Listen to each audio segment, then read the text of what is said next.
Thank you. Let me start where I started today. Thank you for being here.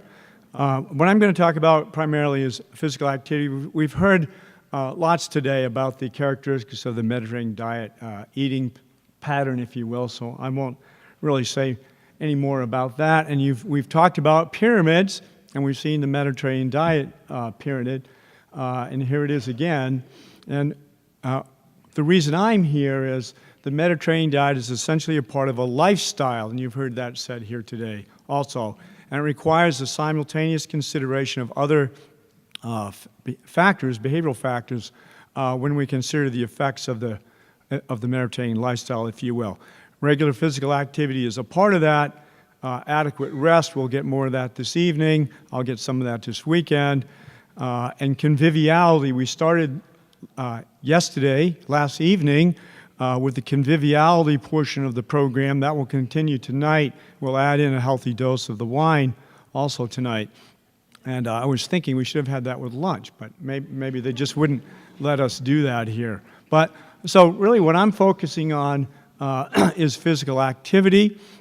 And we've also heard about multiple benefits and multiple ways in which the Mediterranean diet benefits us, or potentially benefits us. Cholesterol, lipid fractions, blood pressure, thrombotic tendency, insulin resistance, antioxidants, homocysteine, inflammation, list goes on, endothelial dysfunction, ventricular arrhythmias. These are all, and we just heard about the metabolic syndrome, which is a cluster of risk factors, which include abdominal obesity and blood pressure and dyslipidemia and impaired glucose control. Multiple benefits. These are all potential ways, all, I would argue, ways in which physical activity benefits us as well.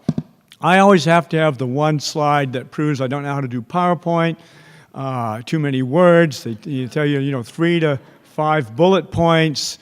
I didn't do well in PowerPoint class, but the point of this is just to really, it reiterates what I've been saying. This comes from a nice summary written by Walter Willett a few years ago, that lifestyles are important, lifestyles are changing, the role of physical activity has declined. He's talking about his trips to the Mediterranean region, and particularly to Greece, and in his visits in the 1970s, much of the work was done by hand, harvesting, threshings of grain. Travel was typically by foot, and things have changed. And the Mediterranean region has adopted some of our habits here in the United States, and we like to get from here to there, mostly in very large trucks. But if you're a truck owner, forgive me, I used to have a truck. It was just a little one, though. It didn't qualify as a truck, really. But anyway, things are changing. Physical activity is changing. We know that, and it's changing around the world. And so my talk is really going to focus on the benefits of physical activity. And I'm going to use a lot of studies that have been done around a particular study here in the U.S., the Aerobic Center longitudinal study, which has been, I think, very influential in the U.S. and probably around the world in changing how we think about physical activity. It's an important study because it's one of the few very large studies, epi studies, which have used an objective measure of physical fitness.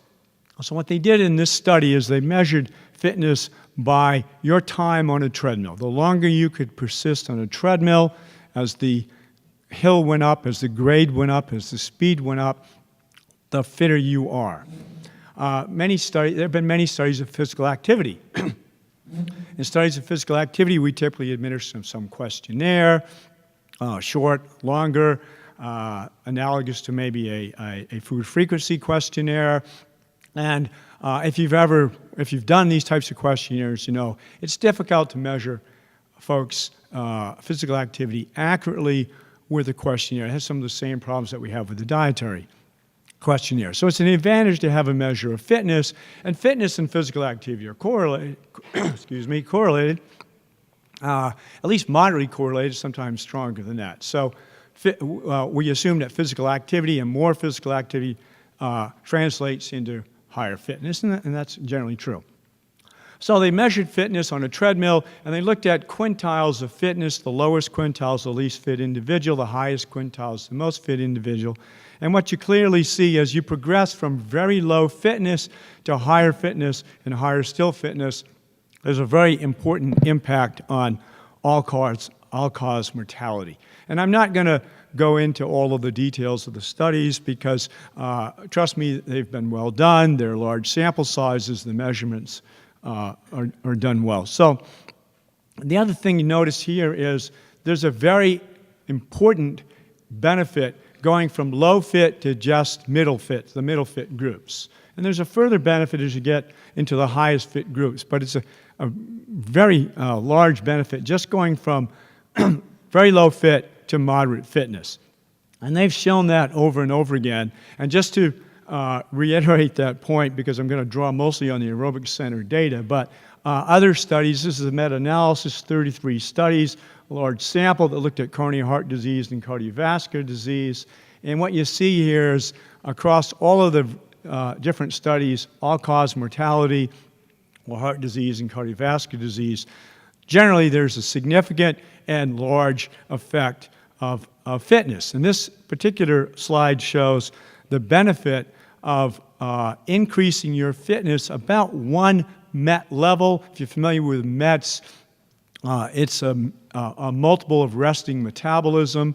So improving by 1 MET means you improve your fitness, your ability to consume oxygen, if you will, and a multiple of 3.5 milliliters of oxygen consumption per kilogram of body weight is a MET. So for every increase in METs, how hard you can work, if you will, there's about a 15% reduction in all-cause mortality and in coronary heart disease and cardiovascular disease. You can look at data like this and try to turn it into what would be the impact, just one slide like that. What is the impact of physical inactivity, if you were in that low fit group, on the world's major diseases? So it's a little tricky to do these estimates, and this is a combination of data from around the world, many different data sets. But what you see is a 6 to 10% at least reduction in various major non-communicable diseases. These particular authors estimated that if you decreased physical inactivity, okay, if we made folks a little more active in some way, whatever the best campaign would be to do that, and just decreased inactivity by 10 to 25%, about 25%, then we would avert more than 500,000 to 1.3 million deaths around the world annually across these major diseases. That's a very important impact. And in these studies, what Steve Blair, who was he was a PI for many, many years of this study, initiated these studies more than I think it's about 40 years ago, maybe longer than that now, when they looked at the impact of fitness across other risk factors, whether you look at cardiorespiratory fitness across smoking status or hypertension or a poor lipid profile or a generalized health index, what you see is fitness has an important impact and moderates the risk of the other risk factors. So if you're hypertensive, still being more active, being in the higher fit groups, you have a much lower risk. This is, again, all-cause mortality than you do if you're unfit. And he's shown that more and more over and over and over again in this particular data set, which has thousands of men and women, as well as other studies. So fit persons with any combination of smoking, elevated blood pressure, elevated cholesterol, had lower death rates than low-fit persons who had none of these risk factors. That's a very significant impact of physical activity.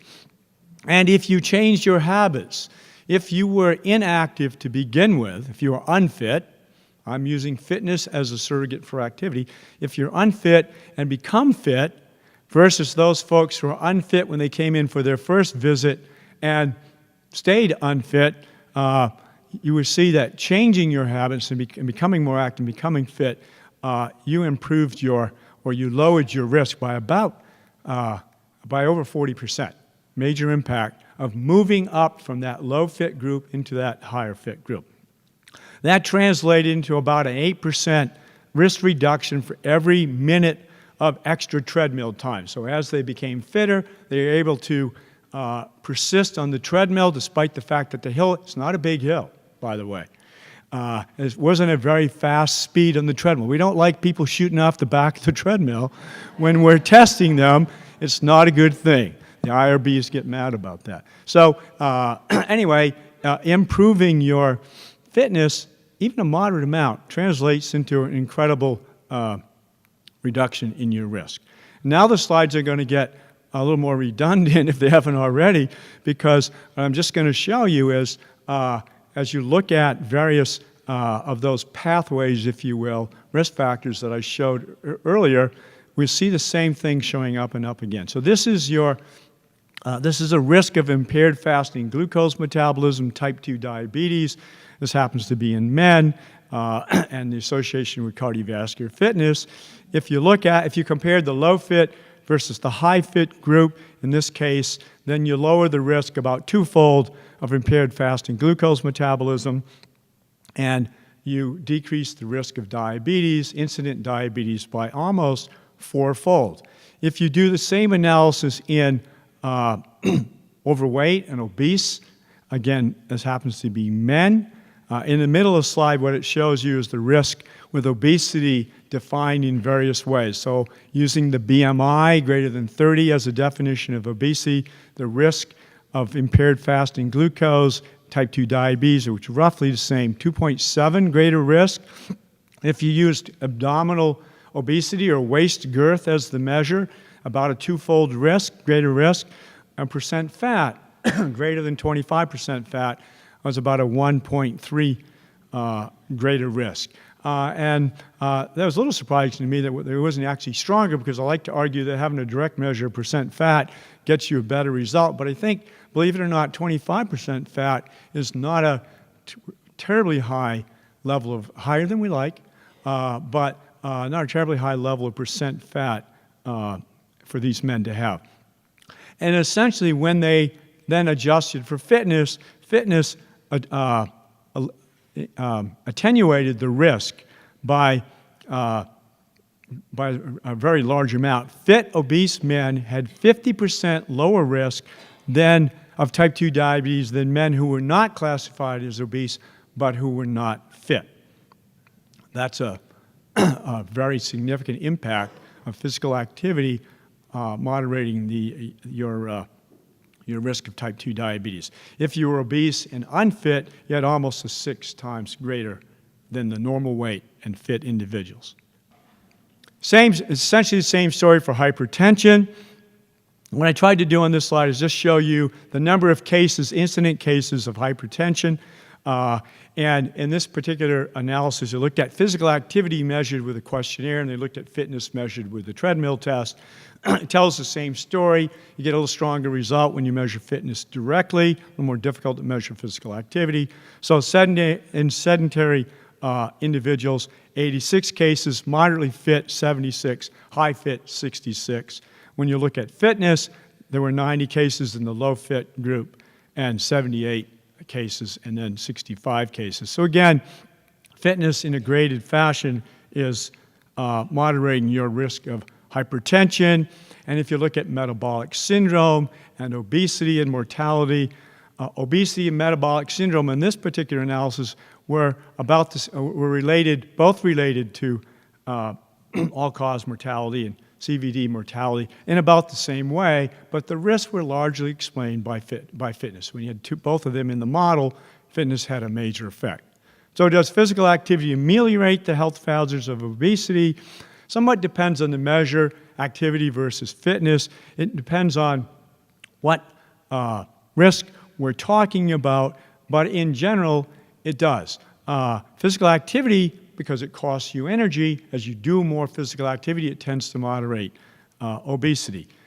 Fitness and physical activity both moderate cardiovascular disease and type 2 diabetes and hypertension.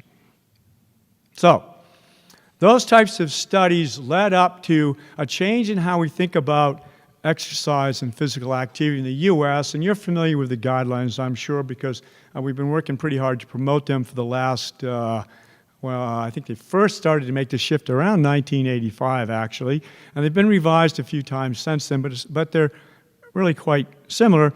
150 minutes of moderate intensity aerobic activity every week, or about 30 minutes a day, at least most days of the week. Or you could do 75 minutes of vigorous intensity aerobic activity. So there's a nod to, well, vigorous is good for you. Excuse me. Vigorous may have stronger benefit because it carries more risk. And not everyone wants to undertake an all-out run on the track, which gets really boring. I'm probably the only runner that gets lost on the track. And it just goes around and round. How could that happen? But anyway, vigorous is good for you too, and maybe you can get away with doing less of it. So if you've got a tight schedule, go out for a vigorous activity. But that isn't really something that everyone can do. And of course, we recognize that muscle strengthening activities are also important. You heard about sarcopenic obesity today and frailty and how people tend to maintain their weight or even get heavier sometimes, mostly older individuals, while at the same time they're losing lean tissue. So muscle strengthening is important. And the message began to change because when I first entered the field, you had to exercise for a minimum of 20 minutes. 30 minutes was better, and it had to be moderate to vigorous, and it had to be nonstop, and you had to sweat, and your heart rate had to go up, and you couldn't talk because you were too busy sweating, and you had a high heart rate. And when I met my wife, she really believed that, and she used to set up her exercise bike right next to the bed at 4:30 in the morning. A giant fan would go on, the covers would blow off, and I couldn't sleep. And I'm like, no, please, exercise in the other room. But she wouldn't, and so luckily it changed to 10 minutes now. So if you do it at 10 minutes at a time and accumulate exercise throughout the day, the benefits are, roughly the same, largely the same. And I'll show you some slides in a minute that suggest you can even do a shorter time than that. So all of the studies like the Aerobic Center and other epidemiologic studies, and I don't mean to leave out the rest of the studies because there have been very important studies done around the world that have contributed to all of this, but we'll be here all day because I have a tendency to go too long. So I'm just talking about that one. That helped shift the focus away from that old paradigm to sort of the new paradigm, which we used to call lifestyle, but that got boring. So now we call it non-exercise activity thermogenesis because scientists need a job, and that sounds more impressive. So NEAT is basically your energy expenditure in everything that isn't planned exercise. So rather, if you're not going out for the 30-minute run or a bike ride or whatever it is you're doing, but you're working on increasing your energy expenditure through lifetime activities, we call that NEAT now. A lot of that is occupation. It can be leisure time activity. It's sitting and standing. Maybe some of you are fidgeters. I drive the folks in the department nuts because I can't sit in a chair. So I'm constantly walking up and down the hallway, interrupting them getting things done. But it's good for me. Helps me with my weight. Walking, toe tapping, playing guitar, dancing, shopping, all these kinds of things that get you up out of the chair and moving is NEAT, and it adds to your energy expenditure. And Jim Levine, who is our colleague up the road at that other university up in Phoenix, we love Arizona State University, and Jim, and he works up there with ASU and with the Mayo Clinic, and he comes up with the best titles of his papers. He says that NEAT is the crouching tiger, hidden dragon of societal weight gain. I'm always jealous of the titles of his papers. NEAT varies by up to 2,000 calories a day. That's huge. That's a lot of energy expenditure because of differences in occupation. Well, that makes a lot of sense if you have mostly a desk job versus a job outside digging and raking and plowing and whatever else you might be doing outside that costs a lot of energy. Some of us have quite different. Leisure time habits. My son, bless his heart, is an E-athlete. Do we have any other E-athletes here? Dad, I'm an E-athlete. Okay. He's ranked number 5 in the world right now, believe it or not, in one particular character of one particular game online. So, which he tells me about so much, and I try to be interested. Because I want to be a good dad. Walking, standing, fidgeting. I'm a fidgeter. And so that costs me a lot of unproductive time, but a lot of calories during the day. It's productive in a different way. And Jim has done studies comparing aspects of NEAT, particularly just walking, sitting, standing, among individuals who do a pretty good job of maintaining their weight over time and other people who have more difficulty maintaining their time. And lean versus obese individuals spend about the same amount of time sleeping, lying down. But there's real differences in sitting and standing and walking around. And some of that, we're just beginning to really investigate what explains some of those differences. What is it about our neural circuitry? What is it about our biology that contributes to those? Our genetics that contribute to those differences. But it explains a great deal of difference in energy expenditure. Now, the past physical activity recommendations focused mostly, a lot of them, on you met the guideline or you didn't. So you either achieved the recommended minutes of moderate to vigorous physical activity, and that was good, and if you didn't, then you were pretty much classified as being inactive.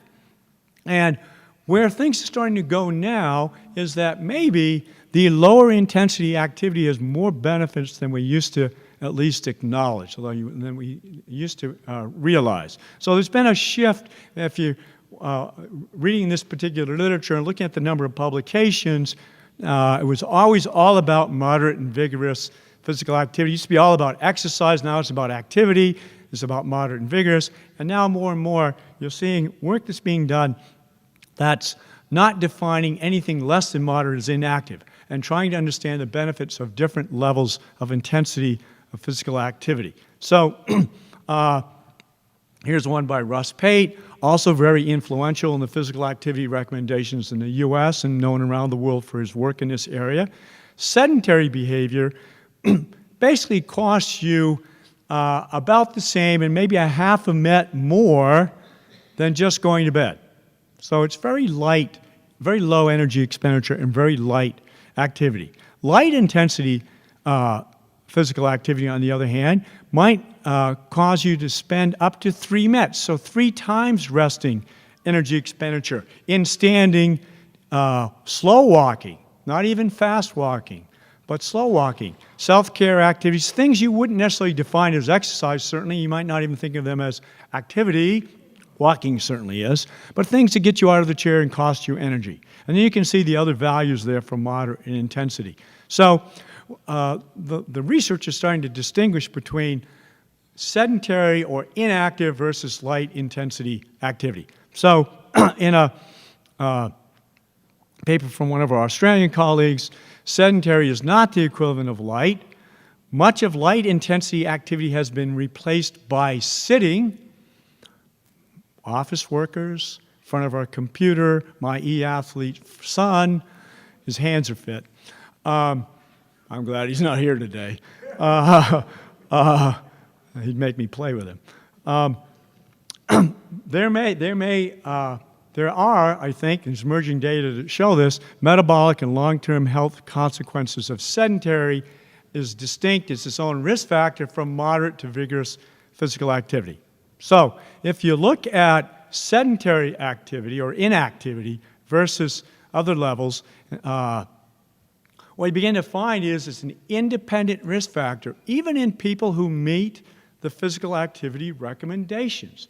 Okay? You may go out for how many people do this? This is what I do. I believe it or not, it's hard to tell, but I do go out and run on a regular basis, and I get my 30 minutes or an hour run. But I still spend a lot of time, the nature of my job, in a chair during the day. And what we're finding is sitting may be its own independent risk for all-cause mortality, cardiovascular disease, hypertension, and so on, all the things that we've been talking about. Here's a study that looked at sitting time in Australian adults, a large sample of Australian adults, and calculated hazard ratios for the comparison group was less than 4 hours of sitting a day. So if you were in the chair 4 to 8 hours sitting today, there wasn't much added risk. But beyond that, 8 to 11 hours or greater than 11 hours, you see a pretty significant increase in this case, all-cause mortality risk. Prolonged sitting is a risk factor independent of physical activity. 11 hours a day. Who spends 11 hours a day in their chair? Well, if you think about it, you get up, at least I do. I get up in the morning. I have a not terribly long commute. I feel for you who live in California and have those long commutes.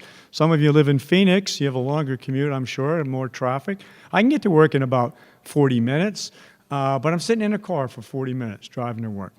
And then I go into my desk, and I do whatever I do there. Thank God I'm a fidgeter. And then I go home, and what do you do in the evening? You probably do more work. You get on the internet, answer email, et cetera, et cetera. You can see how the minutes and hours of sitting easily add up during the day.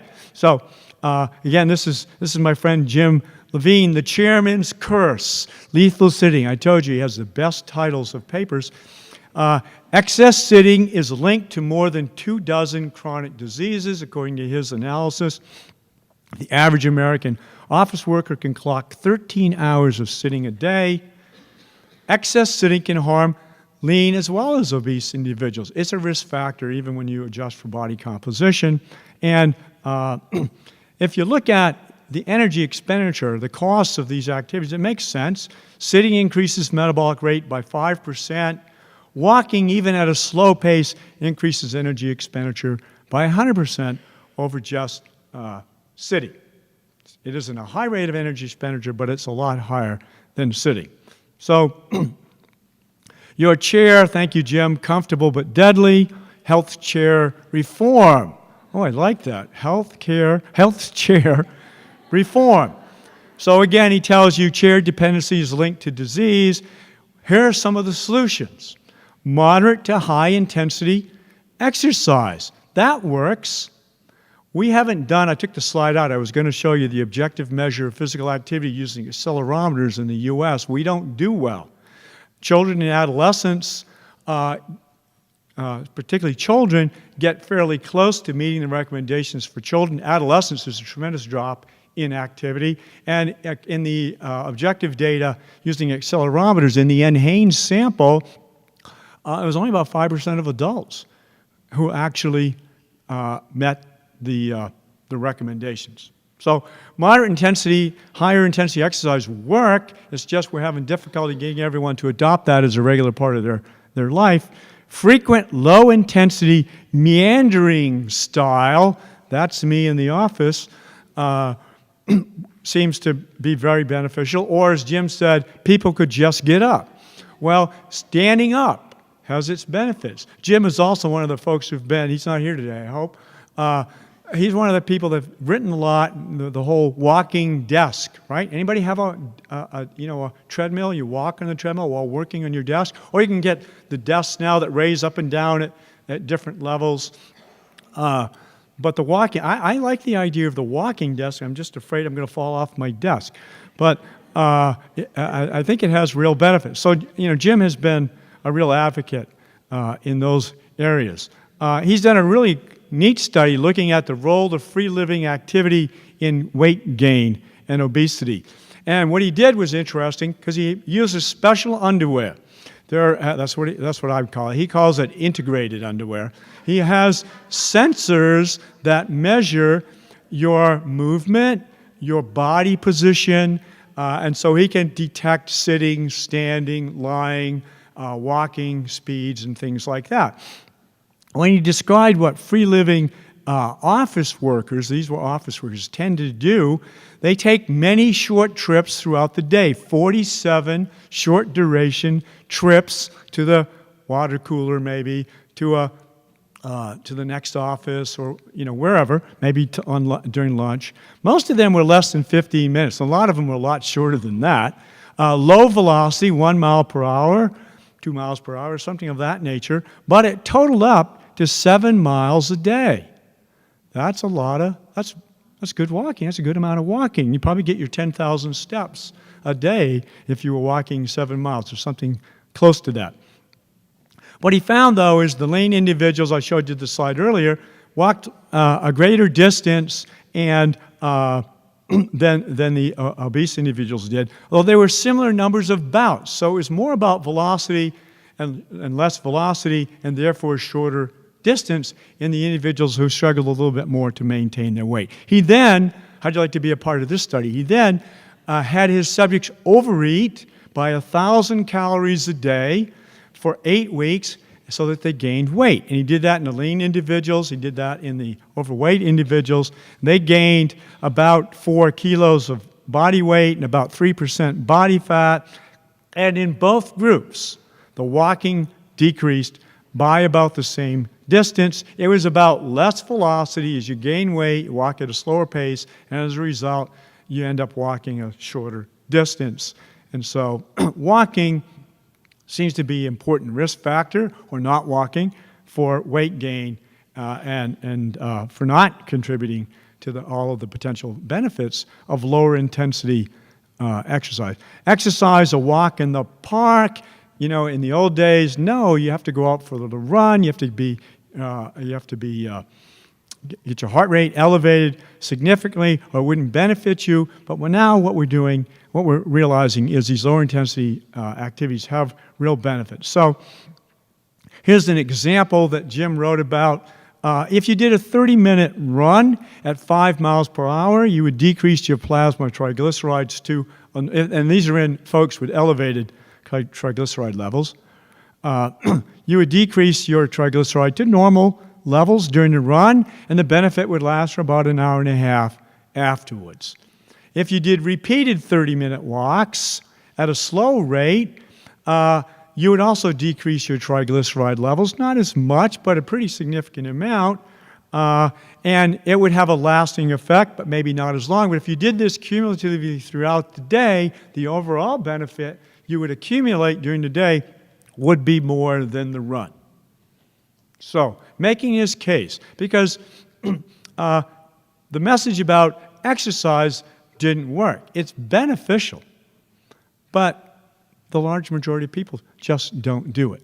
And probably what we've engineered out of life is more of the low and moderate intensity that we didn't necessarily get because we were intentionally going for a walk, but the nature of things we did throughout our day. So back to the Mediterranean, back to what Walter Willett was saying when he visited there in the 60s and the 70s.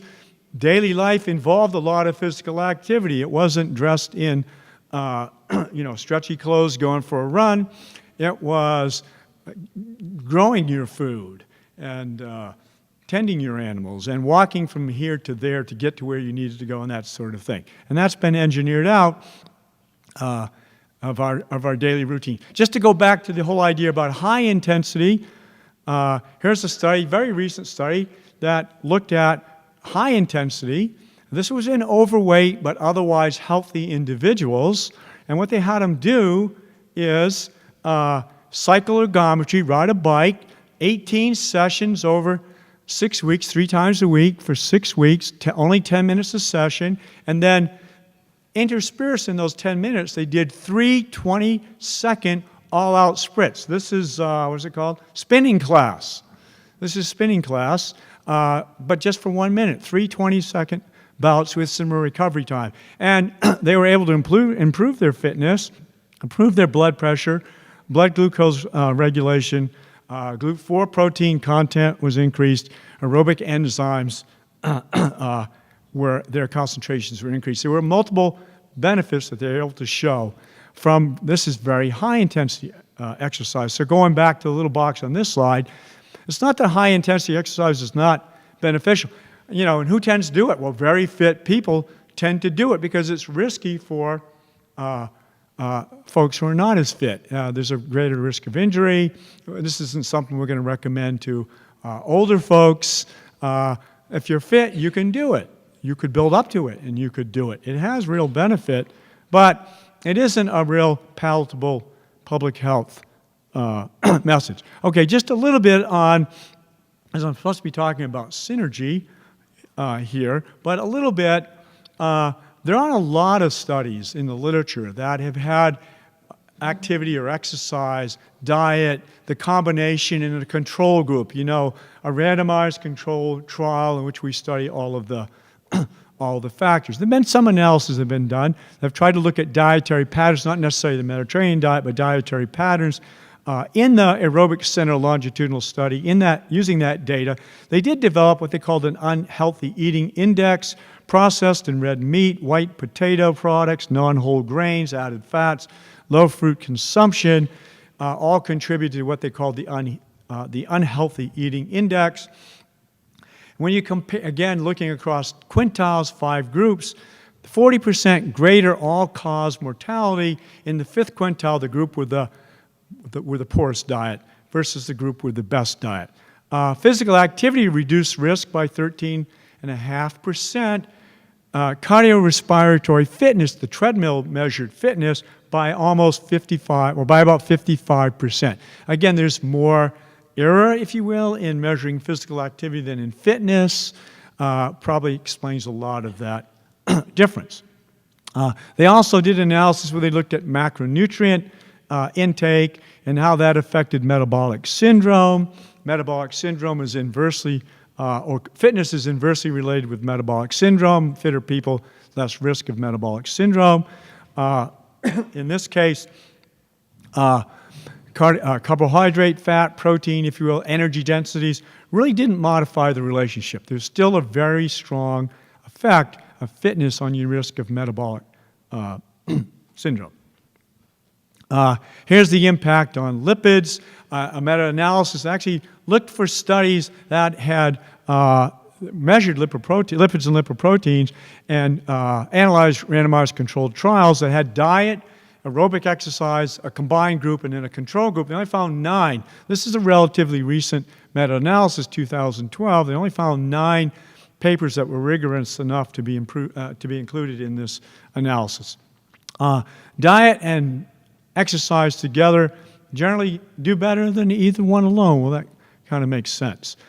In this particular analysis, exercise didn't have much of an effect on triglyceride in these, had an effect on triglyceride, but didn't have much of an effect on HDL. Certainly other studies show that exercise can move HDL. So greater improvement with diet and exercise than with diet alone, but they're both important. And here's one, the Hill Project, Mediterranean diet, lifestyle factors, and 10-year mortality.